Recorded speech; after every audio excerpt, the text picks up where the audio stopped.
Morning student.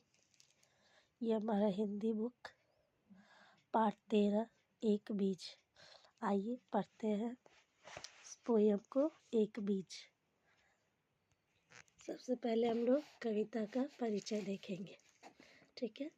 इस कविता में एक बीज के उदाहरण द्वारा हमें आलस्य और नींद त्याग कर कर्म करने की प्रेरणा दी गई है।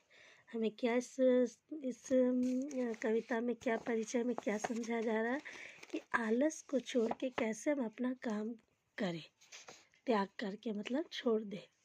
आइए देखते हैं पोयम।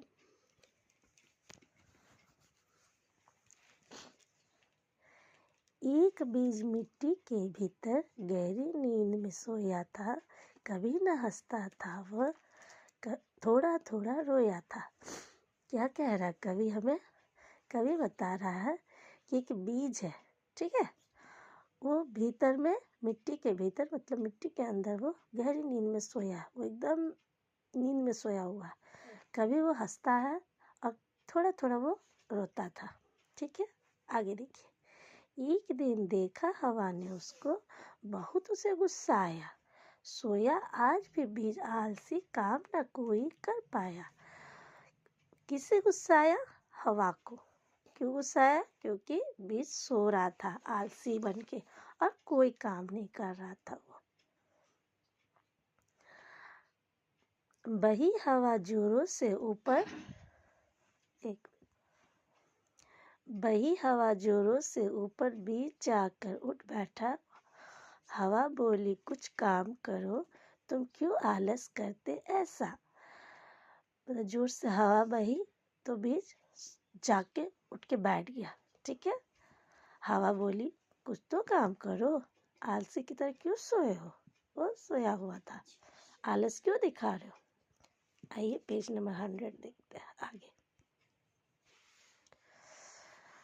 बूंद आई उस पर बरसी, आलस भाग गया सारा, अंगड़ाई ली बीज ने ऐसी, नन्हा पौधा बाहर आया। बरसात हुई उसके ऊपर, बूंद गिरा तो उसका आलस भाग गया, वो तुरंत उठ गया। और अंगड़ाई ली बीज ने ऐसे, नन्हा पौधा बाहर आया। उसने अंगड़ाई ली तो एक पौधा आया बाहर।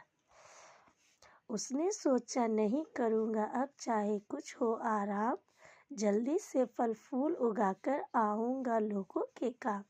उसने क्या सोचा कि अब आलसगिरी नहीं करेगा वो अब क्या करेगा, वो जल्दी से फल फूल उगाकर लोगों के काम आएगा।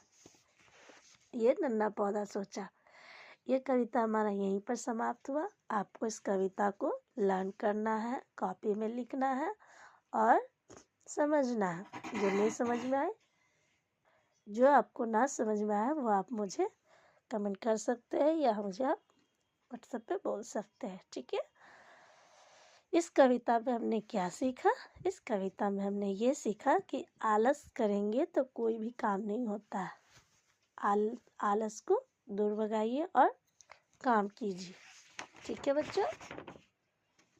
जिसने आलस की वो सक्सेस नहीं किया। आलस से त्यागना, आलस को छोड़ना, ठीक है।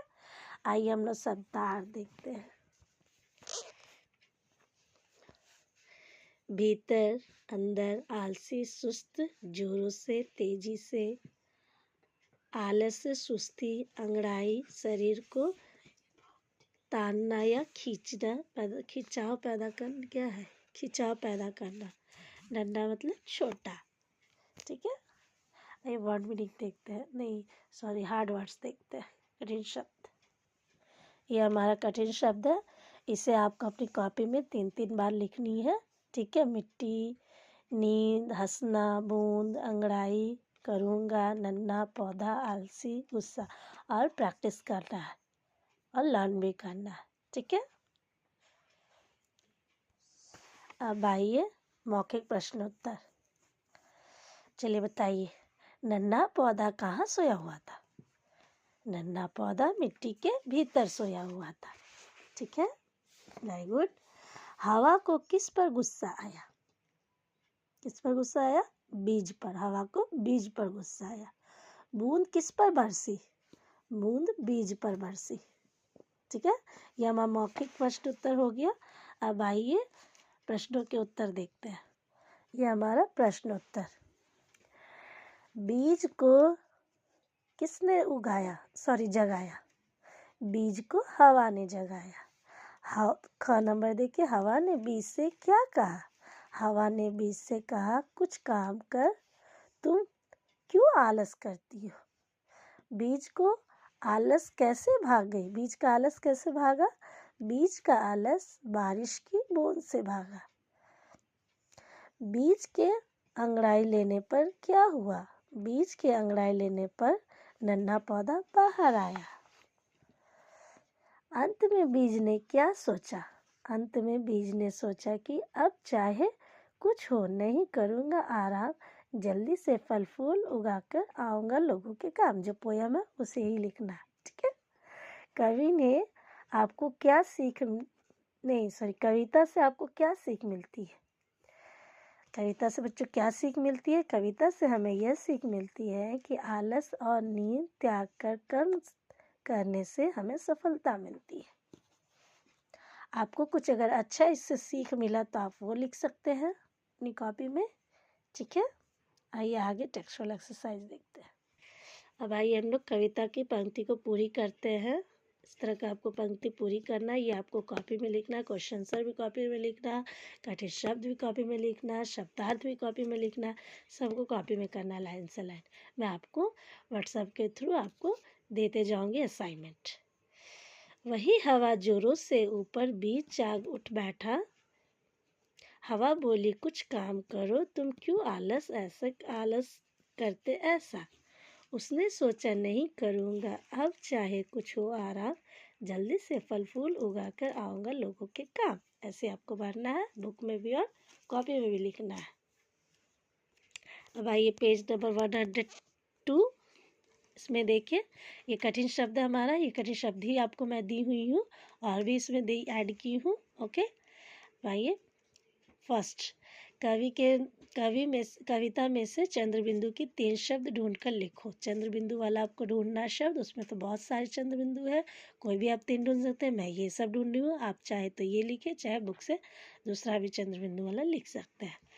विलोम शब्द के सही जोड़े बनाए। विलोम शब्द मिलाना है, भीतर का बाहर, सोना रोना, सोना का जागना, हंसना रोना, आजकल, ऊपर नीचे, आलसी मेहनती, तरह के आपको मिलाना है।